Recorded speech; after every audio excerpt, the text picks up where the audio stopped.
Remember back in November when Saskatchewan municipalities went to the polls? At that time, many communities elected new councillors and new mayors.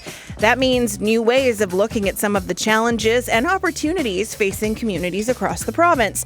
Today, we're going to talk to 4 mayors from Saskatchewan. They've all been on the job for 6 months now, and they'll tell us how it's going and the big issues for their cities. Over the course of the show, we're going to hear from mayors in Estevan, Moose Jaw, North Battleford, and Yorkton. But if you're a mayor in Saskatchewan and you'd like to join in the conversation, give us a call, 1-800-716-2221, or email us bluesky@cbc.ca. So our guests are scattered across the province, so we're going to break our mayors into 2 groups, and we're going to start out in Estevan and Moose Jaw, but the other mayors are listening in as well. So we'll get, if there's something that you want to hear, just make a little note of it, and we'll get to it in the second half of the show. Tony Cernick is the mayor of Estevan, and James Murdoch is the mayor of Moose Jaw. Gentlemen, welcome to Blue Sky. Good day. Okay, a lot has happened since you were on the last show. There's been a federal election in Canada. There's been an American election. How has the American election affected life in your city? Tony, I'll start with you. Obviously, it's just the talk of the town. Seems like everywhere you go, that's for sure. Thankfully, we haven't had too much happen to us yet. Obviously, the kind of sounds like the farmers with the canola tariffs is kind of the main thing hitting our area. But as far as our oil patch and all that, like I said, it's a concern, but thankfully nothing crazily stands out for us in Estevan yet. What kind of traffic are you seeing through Estevan? I know that's the way that I go when I used to drive down to the States. Has traffic changed at all? So far, haven't noticed it yet. It's mainly I couldn't even guess at how many obviously semis come through town through that portal border there, right? So they call that we are half an hour away from the North Portal Port, which they call the road to Alaska, if you will. Everything from the eastern seaboard going up to Alaska and coming up into Canada comes through Estevan here. So far the traffic side of things is looking the same. Okay. James, what about you? Have the Canadian and American elections really changed anything for Moose Jaw? Well, Sam, I no doubt there are some things, that we have noticed. For the most part, we seem to be navigating, through these uncertain times. We have a large, livestock trucking base industry here in our city, and there's been some unfortunate circumstances there, initially in that, but I think things seem to have kind of tapered out a bit, or, so it's going to be an interesting summer for us because I think, as everyone's aware, Moose Jaw has a very strong tourism industry here, and it's going to be interesting to monitor that to see how many, what numbers are like for American friends and guests that make the trek up to Moose Jaw. A lot like comparing, for Tony and his corner of the province there, maybe comparing that to a Minot, travel wise. So we'll see. Yeah. But no, for the most part, I think things have tapered. I'd love to get your thoughts on the Canadian federal election and how that might impact you. Obviously, Saskatchewan's still a conservative stronghold compared to across the country. Very blue here in Saskatchewan. James, the MP in your area, former Moose Jaw mayor, does that help, hinder, change anything for you in Moose Jaw? Well, our local MP, Fraser Tomey, is a strong voice, for this riding, and he does his best. I know that this will be the second term that he has served as official opposition, so I know that there are limits there, but he always makes sure to put Moose Jaw and his riding on the map, and we are looking forward to working with the newly elected, federal government, and I think it's safe to say that national pride has maybe never been stronger, for Canada. And I think that is definitely something that the newly elected Liberal government have heard. So I hope that relationships continue to build. Tony, you're in the oil patch, you're in the energy sector. There's a lot of conversation around turning Saskatchewan into an energy superpower and the country taking advantage of what our province has to offer. What are your thoughts on how the federal election went? Yeah, it's obviously it affects us. I would say that, you know what I mean. It does show that the country is probably more divided than it ever has been. The West was looking for change, and then yet again the East said no, thank you to change. So, but as as a mayor, I really don't care what color is in there. We will just do our best to find the decision makers and get federal funding coming towards us for infrastructure, right? So that's my job as the mayor. And then the energy side of things, obviously on the campaign trail, they were both sides were talking a good game. So it's over the next little bit here, we'll find out if they were actually being truthful or not. So I'm hoping that I think people have woken up to the fact that, energy is so important, obviously, with everything happening with the USA. So hopefully the importance of all this happened over the last few months really strengthens Canadians to get rid of this divide and make everybody's lives better. So, Tony, I'm wondering, let's stay with energy just for a second, because Estevan has seen its ebbs and flows when it comes to housing, infrastructure needs. There was a time where it was so booming that the number of people living in one home was ridiculous because you were just so busy. And then there's the crash and there's so much real estate available. How are things in the patch and in Estevan right now? How's your housing situation? It's pretty steady. Our housing situation, from an easy way to explain it is 2020, we were going to be a ghost town. And here we are in 2025 where we have no houses for sale. But it's just that we just need that extra push to get housing starting to build. So 2 years ago, we had 400 houses for sale. Currently, we have 10. So, and I know I shouldn't be mean and call her my basement dweller, but my last one just moved out, and her and her boyfriend, right, mid-20s, and they couldn't find a place to rent. So thankfully they found like a condominium to purchase and got that. But you know what I mean? They couldn't find anything to rent. So our rental vacancy is basically zero. We have no houses for sale. So we're sitting in that limbo where we need we need something shown to us where people get that fear, I guess, of putting their livelihoods into a new house or something like that. There's all sorts of things. We probably, as you say, we're a boom and bust town. Things go up and down like a pump jack does, and but we're sitting in a good place right now. There's availability to build, but again, we just need that push and that confidence from our federal counterparts to give people that push of confidence to start building again. Let's talk housing for you as well, James. You have it's a big small city. You're one of the bigger cities in Saskatchewan. How is the housing situation when it comes to Moose Jaw? I think a lot of people think of it as an older city where there's an older population. Has that changed over the years? What does that look like there now? Yeah, Sam, that's a very good question. We're starting to see that turn some. For the longest time, I think Moose Jaw was predominantly known as individuals that maybe were doing succession planning with their family farming operations. You're so eloquent, James. Oh, am I? Well, thank you. You're trying not to say old people. No. Define old. I'm old. Anyways, so we were seeing that maybe the mom and dads were, coming into the city and retiring as, the new generation was taking over farming operations. But we're seeing that, we have a strong population with, Polytech students here that really give a burst of energy to the city, which is nice to see.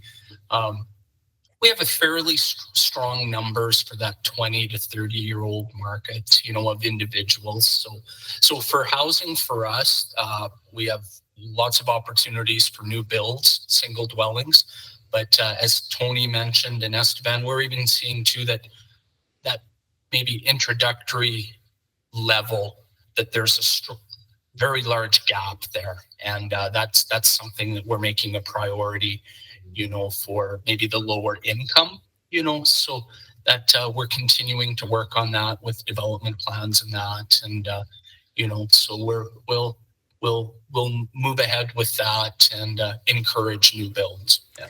Downtowns across the province are trying to revitalize. It's something we're seeing in Regina. We're seeing it in Saskatoon. I know you're probably dealing with it in your cities as well.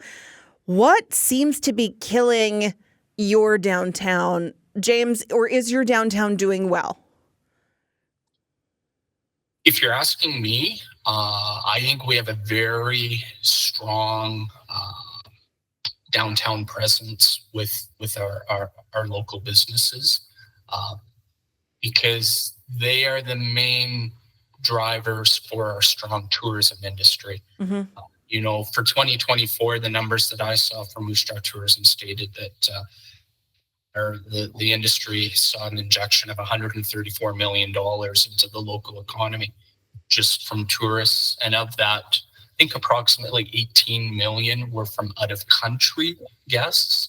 So, our spas, our boutiques, our shops, our local restaurants, our downtown arena, the Temple Garden Center, really, their presence all being downtown are very strong in this community. Mm-hmm. Now, that's not to say that there's some challenges. Of course, there's some retail space available, but, there always seems to be, an injection of new people with new thoughts and ideas on how they feel that they can contribute. So, so you're doing well, is what you're saying. I think that we're doing okay. Yeah, good. We are. That's good. And I think I feel that we're very fortunate in our city that we have a defined main street that's walkable, and that really seems to help the presence, for the downtown district. It's very Hallmark in Moose Jaw. If you haven't been, it's got Hallmark vibes. It's very quaint downtown. Tony, what about downtown Estevan? How is it doing? We are actually in year 2 of redoing our downtown. It started with planning, and again in that 2020 era, ended up landing a federal grant there last year. So last year everything kind of happened quickly, but last year they completed all the underground work, if you will. And so this year is kind of just the cosmetic side of things. But we've been able to plan throughout the winter, and the goal is to have everything wrapped up this year. And just already with what we've seen, we did have it open for winter. We just, on the last day of I think October or whatever, we got the pavement down. And I would say I've never seen the downtown so busy, especially over the winter holidays, right? So again, it's a construction zone again, but hopefully we get her all wrapped up here. And there was half of the properties were for sale. And honestly, there's maybe a couple of them left where people have moved in. There's coffee shops already moved in. So everybody, I guess, seen the light. And it's just the old, if you build it, they will come for sure. And we've seen that with our mall. Luckily, 4 or 5 years ago, if somebody bought the mall, I can't remember his name off the top of my head. But anyway, so luckily he's revitalized that area of town just by redoing the mall, and the mall is bustling, more than it ever has as well. There's just people everywhere. So we're going to see that with our downtown, and it's good and boring. But what I like is all the piping down below is all done. Last time it was done was in the 60s, right? So that's obviously all we hear is infrastructure. And like I said, so this year we should be done. We kind of have 2 blocks of our downtown. Used to be the old highway. Now it's going to be a 2 lanes, slower down, walk like Moose Jaw, kind of stuff like that. So again, all the businesses are, there's new businesses moving in, new owners already. So hopefully, next year we will see the fruition of everything come to light. And again, if you build it, they will come, and hopefully it's contagious and just keep spreading from the next street over, the next street over, the next street over, right? So that's what we're hoping for. It makes me happy to hear that your towns are both town cities doing so well. Tony, you mentioned that you got a federal grant. How dependent are you on the feds for grants and funding to move these infrastructure projects along? The project wouldn't have happened without that federal grant, plain and simple. It's a $11 million project. As a city, we put in 3, and then I think we secured $8.5 million.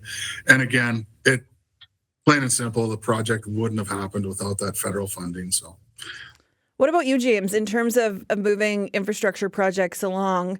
How dependent are you on federal money and to get those things rolling? Well, thank you for asking, Sam. We are very dependent. We have a big project that we will just be starting. That is what we're calling the Crescent View lift station for receiving of wastewater and stormwater. And that project is coming in at $66 million. Ooh, so she's expensive. It is. Yeah, it is. And so, the federal grant that we've applied for, that is, will be directed towards that. So we've got our fingers crossed. Yeah, fingers crossed. So I have a question for you about challenges, because it seems that things are going really well in Estevan and Moose Jaw. If there was one big challenge, if it was housing, if it was the opioid crisis, if it was transportation, what in your communities, what's the biggest challenge that you're facing right now? I'll start with you, James. I think I would go back to, as I stated earlier, that the entry-level housing market for the lower income. We are struggling with that, and that's been neglected, for too long. And so we need to make that a priority, and that is also why the federal grants that we're applying for are geared towards more the water system, which will support newer development with residential wise, because we need that. So yeah, that would be a challenge for us. So, Tony, what about you guys in Estevan? What's the biggest challenge you're facing right now in your community? Yeah, number one and the most expensive is infrastructure. We are slated for our hospitals getting an MRI.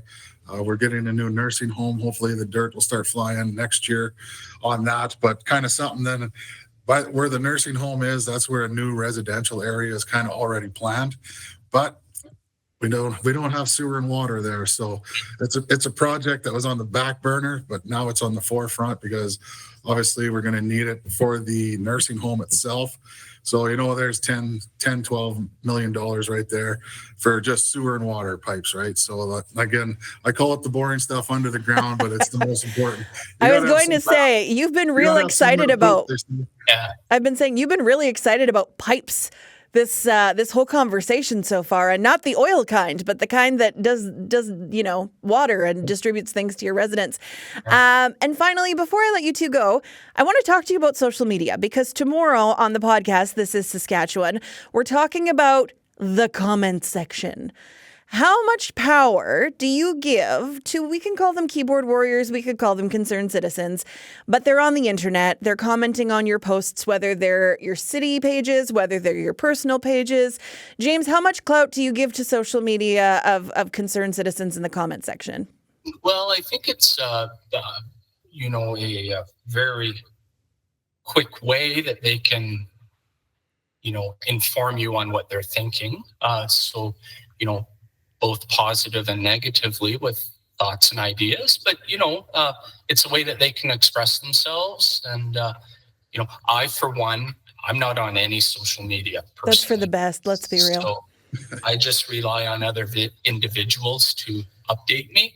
And I'm still a bit of an old-fashioned person where phoning is the best dialogue that I prefer, or even just being out and about and conversing with individuals personally, downtown or, in the grocery store, things like that. So you're so diplomatic. Ways to express themselves is such a polite way of saying things you could have said elsewhere. Tony, what about you? How much clout do you give the comment section? Yeah, I'm on the other side of it. I'm on every social media. I don't interact on social media, if you will. I call it post and ghost. If I do post some information, and again, I will go read the comments. I'll just be transparent. I read them all. I see them all. And lots of times I think, geez, I thought that person was my friend. But there's lots of positives on there too. And I kind of take it and I use it as a tool to gauge on certain things. Again, it seems to be the same, 10 people that are, commenting on it all the time. But again, I use it as a tool just to, prepare myself for situations for sure. But yeah, you have to have a thick skin. There's no doubt about it. I've been in the oil patch for 30 years. So I can get my feelings hurt. I'm good with it. Yeah, I think those of us in the media have the same thick skin, Tony. Thank you to both of you for coming on.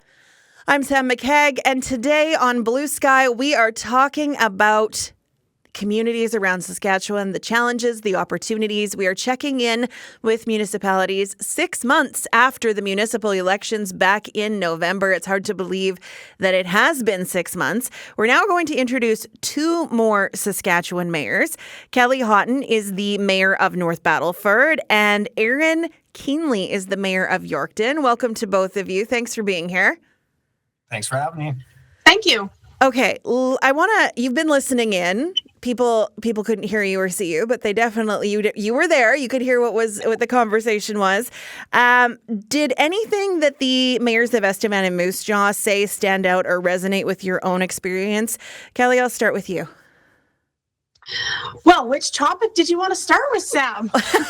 Well, what stood out to you when you were like, oh, that's how things are here too?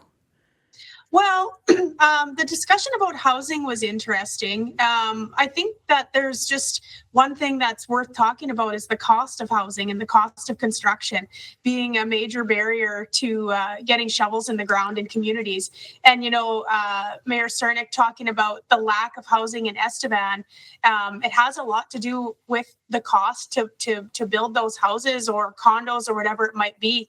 The cost is surpassing what people can sell these places for. And somehow around the country, we have to look at getting the cost of construction down because that's the only way to get moving forward on the housing issues, I think, all across the country. We've had slow starts on builds here in the city for the last couple of years. Things are picking up this year, but the cost of construction is still a significant issue. How much do you guys in North Battleford rely on the federal government for funding for infrastructure and to get things rolling and to help with things like construction, even just with your municipality? Well, we rely on federal and provincial government funding significantly.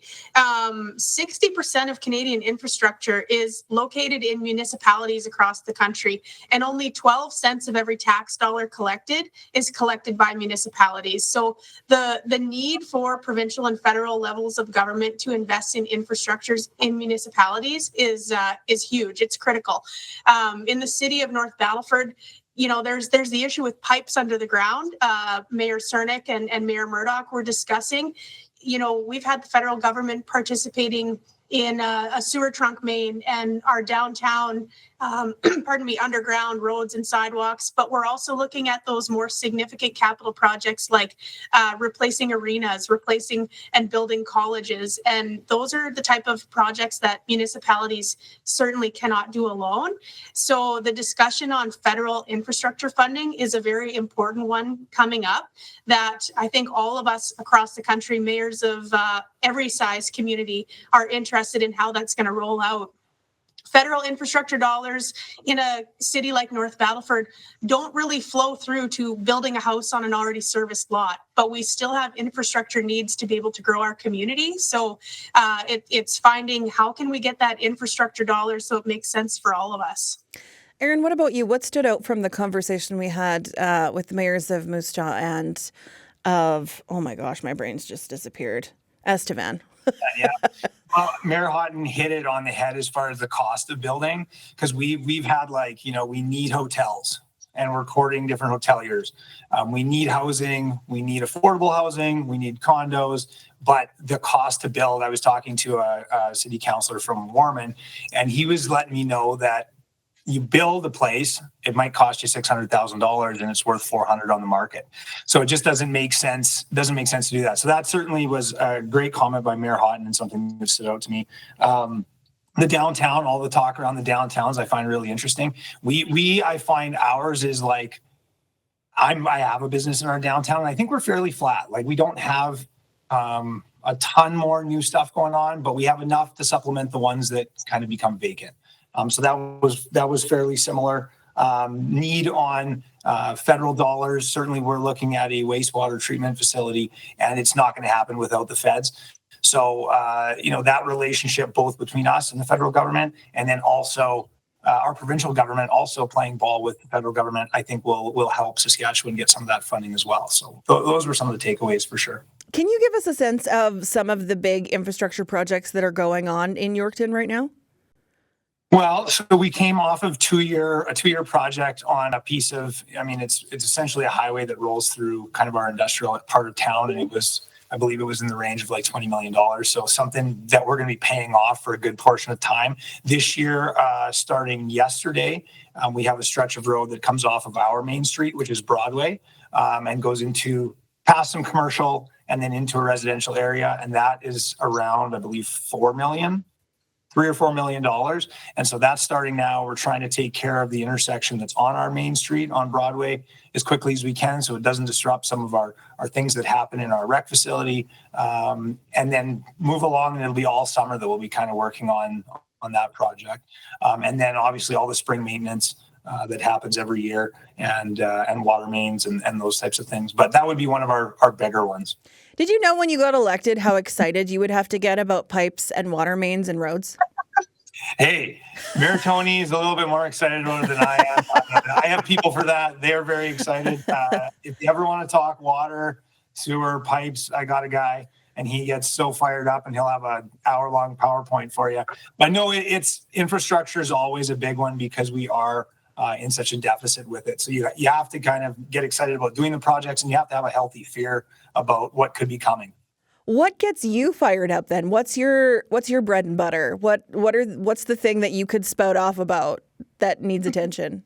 I don't know. I mean, what I love, to be completely honest, and it was something easy coming into the office because I just felt I needed to be me. I love relationships. I love communication. I love building a better sense of culture, a better brand around whatever it is that I'm doing.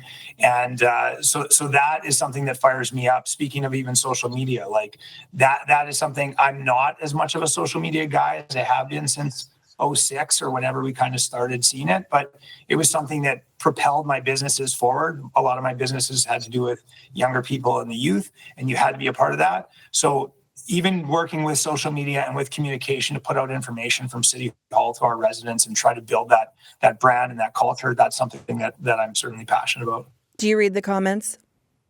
Yeah, I read them. I even like to respond to them. I encourage staff to respond to them. I think that the only way communication works is if it's a two-way street. Certainly, there's something to be said about having Facebook policies and posting them publicly, that if things become, harassment or those types of things, they'll be dealt with in a certain way. But I think that posting information and not allowing comments, I'm not a fan of that. Having a comment come that's negative and nobody responding to that and allowing people to latch onto that, I don't like it. I think you need a quick response to that comment to kind of nip it in the bud. And then those other people that come to start post additional negative things, then there's facts for them to see, and it usually tidies it up. Do you try to win people over, or do you just hear them out? I think education is the right word. I try to educate people, and if it's something I don't know entirely, I'll go and get educated so I can spread that on to the residents. As far as winning them over, I mean, once you have all the information out there, if they agree, good, and if they don't, I mean, we're doing what's best for the entire community. In terms of social media to real life, do you run into people who disagree with you in real life, and how does that go? Because you're in a smaller community. Yeah, no, I do. I would say my previous time on council as a councillor, it happened more often. And so whether, I don't know, it's interesting because this time. You mean more often? Did you get better at hiding or? I don't know what happened. Like, Disguise? This time around, I was kind of mentioning to the other mayors here that, you know, I've tried to build relationships with everybody, including people who sometimes are negative in the comment section. And I've always done that. And so this time around, like, if somebody does have something super negative, like, I'll answer back or have staff answer back and have no problem, like, saying, hey, let's meet up and talk about it. It's a small enough community that we could do that. And I think you can turn some of those people who are opposed to what you have going on into fans that can then educate other people who are maybe negative in the comment section. Mayor Houghton, you're nodding along. How do you handle social media? What's your social media policy? Well, social media, we do utilize quite a lot in the city. I have a very active social media profile myself, and the city of North Battleford does as well. When it comes to certain pages, I just don't really subscribe to a lot of sort of the chatterbox stuff, if you will. But I like putting out information, and the city of North Battleford and our communications team does a great job at it too. And we see a lot of engagement. It's a very useful tool, and I think Mayor Keenley comes from a private enterprise background, and so do I.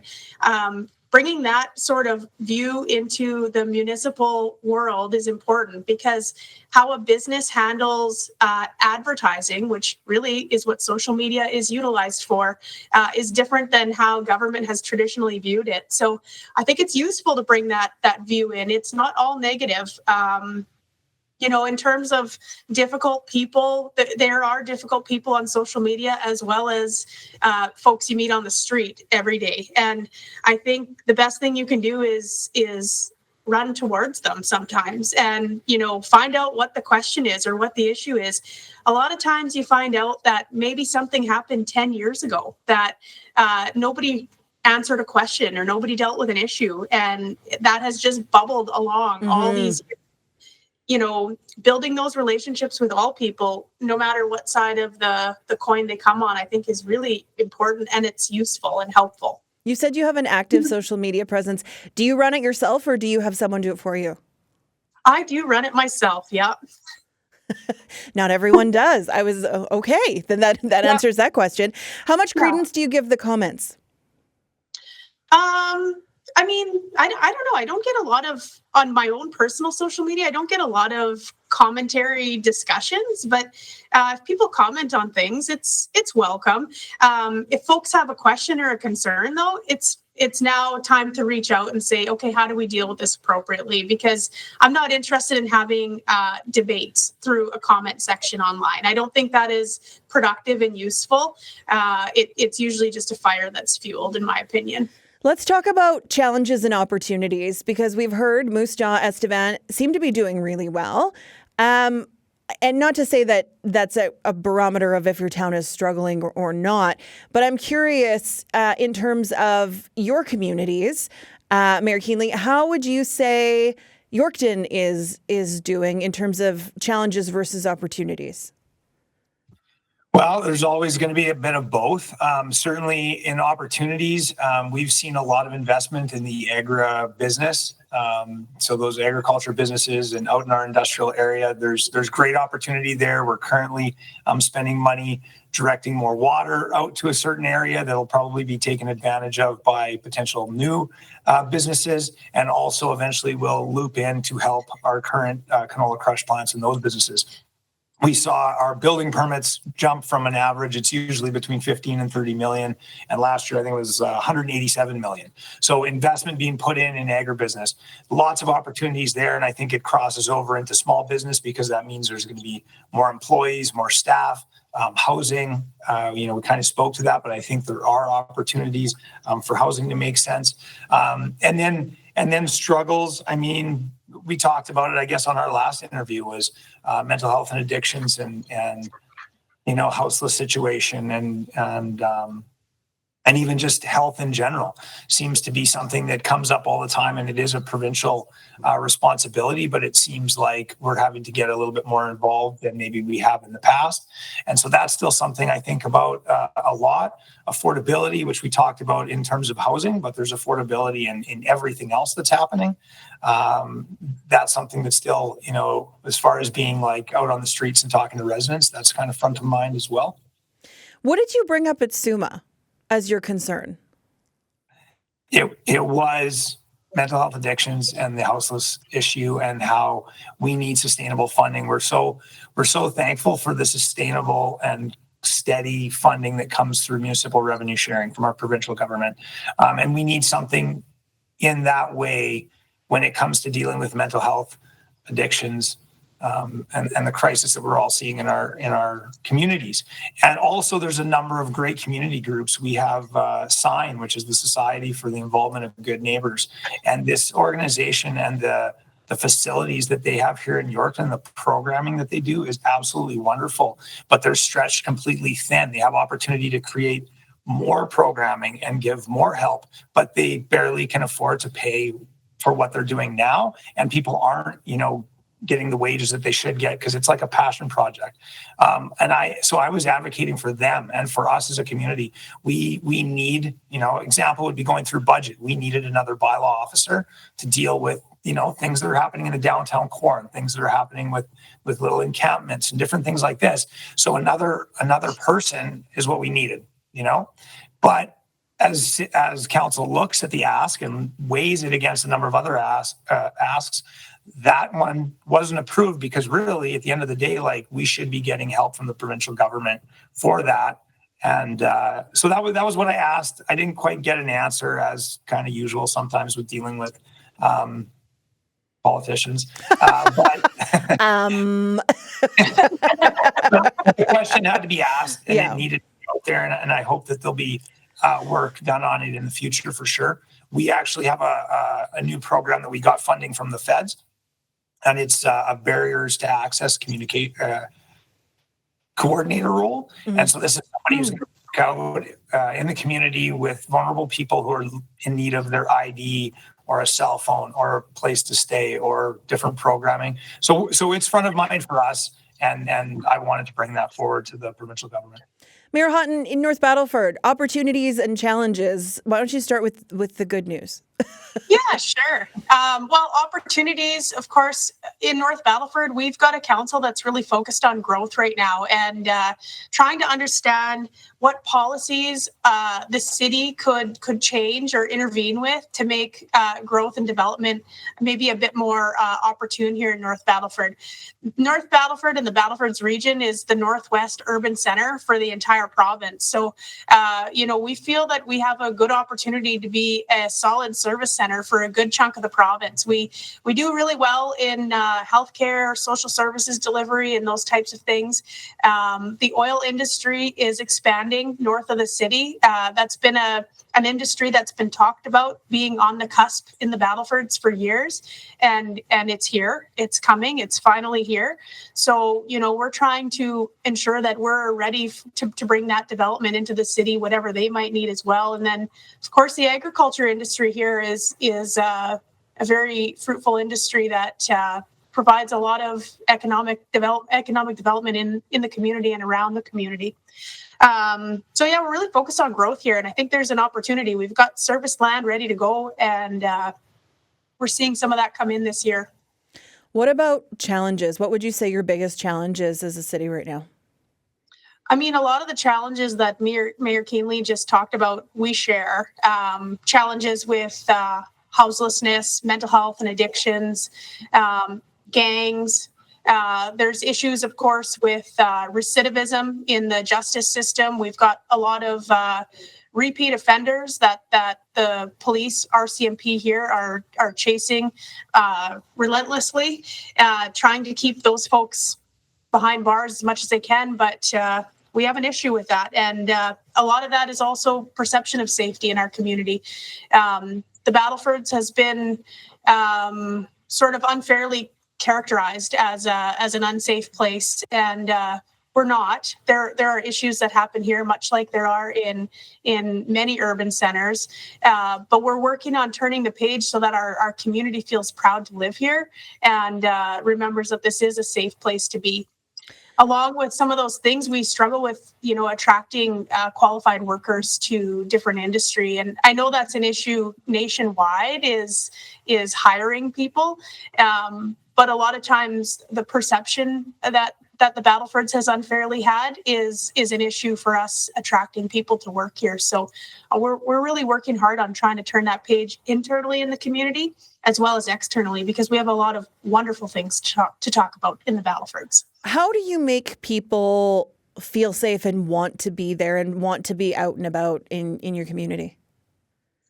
Well, I think a lot of it has to do with dealing with some of the out front issues. We've got RCMP and community service organizations that really work boots on the ground around the community, trying to help folks that maybe need to get connected to services. It's not just about arresting people that are not having a great day. You find people at their worst days. They need help. They don't necessarily need to be behind bars. And we've got lots of organizations that we support to do that work. But it's also about just talking about all the other good things. Go back to social media and go back to how we communicate what our business of the city of North Battleford is. We've got trails to explore. We've got a lake that's 15 minutes away. We've got state-of-the-art recreational facilities. Parks and green spaces are immaculately kept. And we've got lots of active community groups, whether it's sporting groups or the like. It's about talking about those things as well, because I think sometimes we get on a one-track mind and we think a community is only one thing, but we're so many other things. We started out talking about politics, and I'd like to get your thought on politics before we go. You're both represented by Conservatives, which are the opposition in Ottawa. We heard from how they feel represented in the other communities. I'm wondering how you feel about your representation. I would like my brain to start working, and what your relationship is like with your MPs as you rely so heavily on those federal grants for your communities. Mayor Kinley, I'll start with you. Sure. So I've known our member of parliament for a while. I would say, I don't know exactly how to say it. It's a struggle, right? It's a struggle when your representative doesn't form government, and also I think it's a struggle for all of us in the prairies. Like I don't subscribe to necessarily like our vote doesn't matter or what we're doing doesn't matter. But certainly when you think about what exactly has my member of parliament done for this region over the past, for me, almost my, adult life, it's tough. And I don't know, because we did have Conservatives in power and it still didn't seem like there was a whole lot happening just because of our MP being Conservative. Now that it's been a Liberal government, is there less happening? I don't know. It's a concern, because I'm very thankful whenever we are able to get federal grant money and when there are programs that are able to affect us and we can get involved. But certainly I wish there was more that was able to happen with that relationship and with the federal government and our community. What about you, Mayor Houghton? Yeah, we've got a good, strong relationship with Rosemary Falk, who's our member of parliament. But just like Mayor Keenley's talking about, it is a challenge when your representative isn't part of government, because, typically that's the conduit we use. If we want to go and talk to the minister regarding infrastructure, we typically work through our local elected official, and that's just not been working. So, we're supportive of our representation, but we're also understanding that we have to work with the government elect of the day. And, in the city of North Battleford, we're really working on finding those connections within the Liberal government, who is government, to be able to have those discussions. We loop our member of parliament in, and she's aware of these requests we have, but at the same time, we kind of have to go past, because it's just not an easy road, an easy path to go down to get those connections. What's on your wish list right now? If you could get what you wanted from the feds right now, what's your number one wish list? Yeah, number one would be, I have two number ones, but number one is it would be infrastructure funding that is flexible to municipalities, because one of the number one infrastructure projects that's on my mind is a rebuild of our regional arena and event center. And regionally, we have the support of First Nations, tribal councils, the town next door, the town of Battleford, the RMs. The province is not committed anything, but I think they would be willing to participate, but it all hinges on the feds and their willingness to provide infrastructure dollars. So my big wish list is the rink. But on the other side of things, my wish list would be that the feds can deal with some of the prolific offender and recidivism issues, because we've got police chasing the same bad guys that they're always chasing, that they're well aware of. Mm-hmm. And those guys are also preying on our most vulnerable citizens. And when we talk about the methamphetamine crisis or fentanyl or the gang crisis, it all hinges on these folks being out in the streets when they maybe should be somewhere else. Okay. Mayor Kinley, number one on real your quick, wish list. Let's go with number one, and I'd be in trouble if I didn't. I just had a meeting this morning with our director, but the wastewater treatment facility, we are at capacity almost at all things water, and that's a lot to do with those agribusinesses that we support here in our town and that we partner with. So wastewater treatment facility, it's going to probably be the biggest project that the city of Yorkton ever undertakes, and we have to have help from the feds. So that would be my number one. Well, thank you both for giving us a little snapshot of your little corner of the province. And maybe we'll check in another 6 months to see how 1 year has been going for you. Thanks so much for your time. Thanks, Sam. Thanks, Sam. Okay, so today we talked to Kelly Houghton, the mayor of North Battleford. Aaron Keenley is the mayor of Yorkton. We also talked to Anthony, also known as Tony Cernick, the mayor of Estevan, and James Murdoch, the mayor of Moose Jaw. If you have thoughts on any of this, you can always send us an email, bluesky@cbc.ca.